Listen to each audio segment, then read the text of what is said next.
২২৫ টাকার লাকড়ি চুরির অভিযোগ এনে চাকরিচ্যুত করা হয় এক বীর মুক্তিযোদ্ধাকে।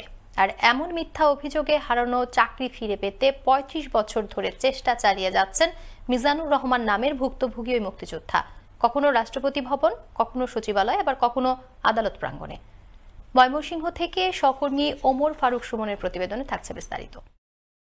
$২২৫ টাকার গজারি গাছের লাকড়ি চুরির মিথ্যা অপবাদ দিয়ে চাকরি থেকে বরখাস্ত করা হয়েছিল শেরপুরের নকলা উপজেলার কাজাইকাটা গ্রামের বীর মুক্তিযোদ্ধা মিজানুর রহমানকে। এইভাবে অন্যায় আর কেউ করে না, কারণ আমি একজন নিরীহ লোক, গরিব লোক, মনোপরী চাকরি করতাম। আমি কি করতে পারি? দেশের ক্ষতি করতে পারি?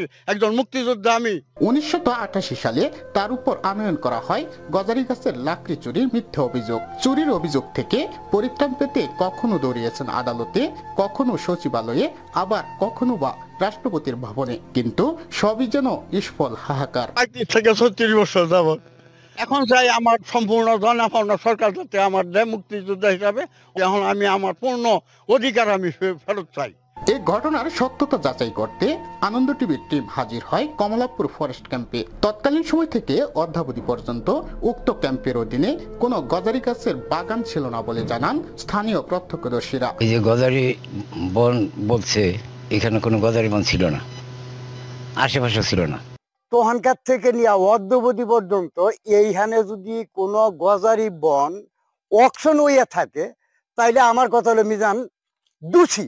একটি সাজানো নাটকীয়তার মধ্য দিয়ে বরখাস্ত করা হয়েছিল মুক্তিযোদ্ধা মিজানকে, এমনটা জানান বন বিভাগের তৎকালীন প্রত্যক্ষদর্শী এই বন প্রহরী। তাদের কাছে যে তাদের উপরে যে রিপোর্টটি করা হয়েছে, এটা সম্পূর্ণ মিথ্যা, বানোয়াট, এইগুলা ভিত্তিহীন।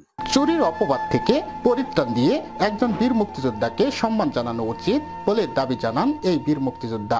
আমি আশা করি এটা পুনরায় সত্যভাবে ভালোভাবে একটা তদন্ত হওয়া উচিত এবং ভালো অফিসার দিয়া, সৎ অফিসার দিয়া সুন্দরভাবে সরজমিনে তদন্ত হওয়া উচিত। সুষ্ঠু তদন্তের মাধ্যমে মুক্তিযোদ্ধাকে তার হারানো সম্মান ফিরিয়ে দেওয়ার দাবি জানান এই জনপ্রতিনিধি। উনাকে যদি অন্যায়ভাবে কিছু করে থাকে, আমি বলবো, আশা করি যে উনার সুষ্ঠু একটা তদন্ত হোক। উনার যদি কোনো ত্রুটি না থেকে থাকে, উনি যেন এখান থেকে রেহাই পায়। বলছি আজ থেকে 35 বছর আগের কথা। কমলাপুর ফরেস্ট ক্যাম্পের অধীনে গজারি গাছ না থাকলেও মিথ্যে অভিযোগ আনয়ন করে চাকরিচ্যুত করা হয়েছিল বীর মুক্তিযোদ্ধা মিজানুর রহমানকে।